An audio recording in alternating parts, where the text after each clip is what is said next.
Olá, gente, tudo bem? Então, a gente vai dar continuidade à nossa aula no capítulo 2, Filosofia da Existência. Hoje nós vamos falar sobre a angústia e filosofia, da existência.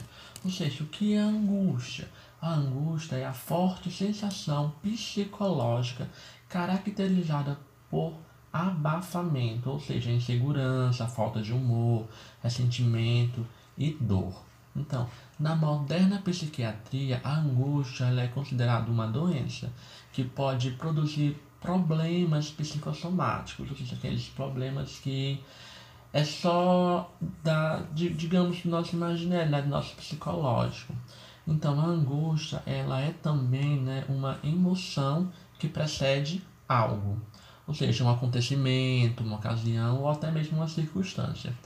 Também pode chegar a angústia através de lembranças, traumáticas que dilaceram ou fragmentam, o nosso ego. Então, para Arthur, ele foi um filósofo, ele nos apresenta em sua filosofia uma visão extremamente pessimista da vida. Para ele, viver é necessariamente sofrer. Então, para ele, angústia é isso. Então, por mais que se tente conferir algum sentido à vida, na verdade ela não possui sentido ou finalidade alguma. A própria vontade ela é um mal. Já para Jean Paul, ele foi um filósofo francês contemporâneo, Para ele, a angústia é representante da corrente existencialista, de uma corrente existencialista, Ele defendeu que a angústia ele surge no exato momento em que o homem percebe a sua condenação irrevogável, ou seja, a liberdade. Isto é o que? O homem ele está condenado a ser livre, posto que sempre haverá uma opção de escolha, ou seja, ele tem várias escolhas, mas ele é livre de escolher aquela escolha, ele é livre de percorrer o caminho que ele quer. Ou seja, ao perceber essa tal condenação, de angústia e liberdade, ele se sente angustiado em saber que ele é o senhor do seu destino. Ou seja, temos vários caminhos a seguir. Então, cada caminho que a gente seguir vai levar, digamos que, a um destino diferente. Ou seja, a angústia surge em saber que nós mesmos, somos o senhor do nosso destino. Por quê? Porque são as nossas escolhas que estão lá, sabe que vai ocorrer, o nosso destino final. Já para Kierkegaard, ele considera a angústia como a consequência da liberdade. Ele diz também que a angústia ela pode ser encontrada na inocência e na certeza. Nós vamos observar agora um relato do filósofo, sobre o conto de Adão e Eva. Aqui nessa imagem a gente vê uma pintura, de Rafael Sancho. Essa pintura foi feita lá por 1483, mais ou menos.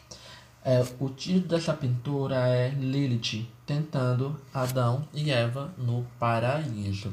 Ou seja, como consta, lá no livro de Gênesis, na Bíblia, Deus ele proíbe Adão de comer o fruto proibido, Porém, Adão ele não conhece o mal, pois o mal só pode ser conhecido depois que experimentarmos. Ou seja, Adão e Eva eles eram totalmente inocentes naquela época.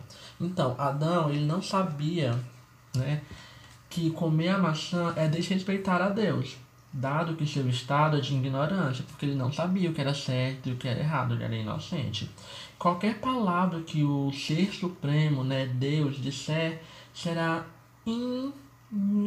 ininteligível, ou seja, para Adão vai ser qualquer coisa. Assim, Adão não sabe que comer, o fruto proibido é um ato proibido. Mas se isso Adão não sabe, com isso, Adão não sabe o que é o pecado. Então, para que um indivíduo se torne culpado, que ele comece a pecar, ele deve primeiramente perder, a sua inocência. Ou seja, o filósofo ele demonstra essa relação quando ele diz que a inocência está presente sobre a ignorância do indivíduo. e se descobre quando este peca, ou seja, a, a ignorância do indivíduo é descoberta quando ele começa a pecar. Então, como expressão da ignorância, a angústia ela surge em Adão, né, no momento exato em que Deus, né, faz essa proibição para ele de não comer o fruto proibido. Adão ele tem diante de si mesmo o possível, né? Fazer o que Deus manda ou não. Mas Adão ele não sabe o que Deus quer.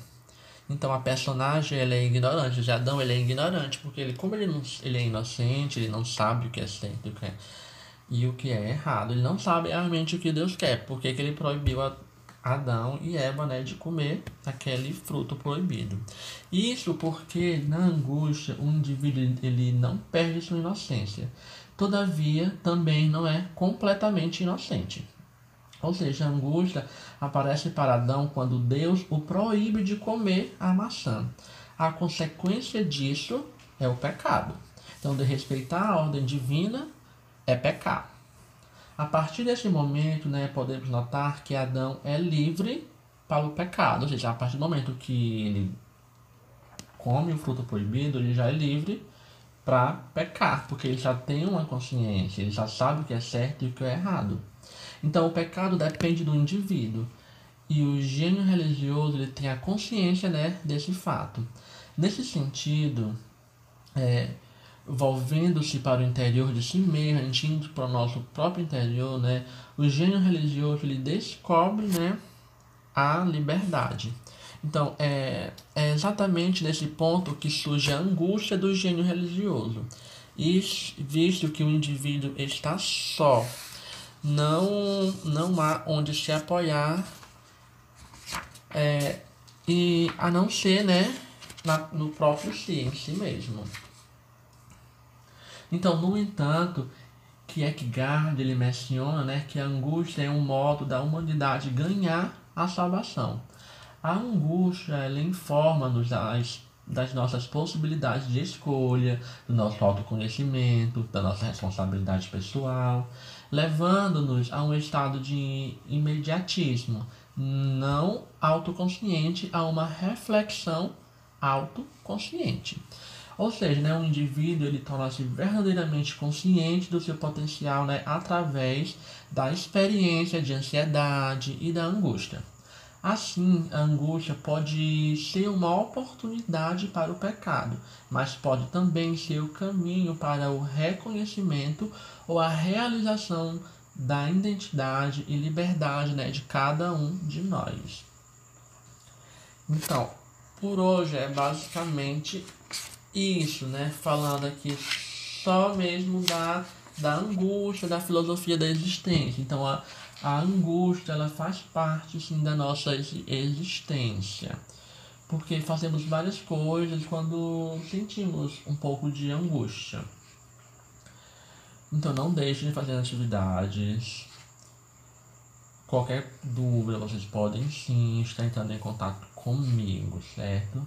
Então, por hoje, nós ficamos por aqui.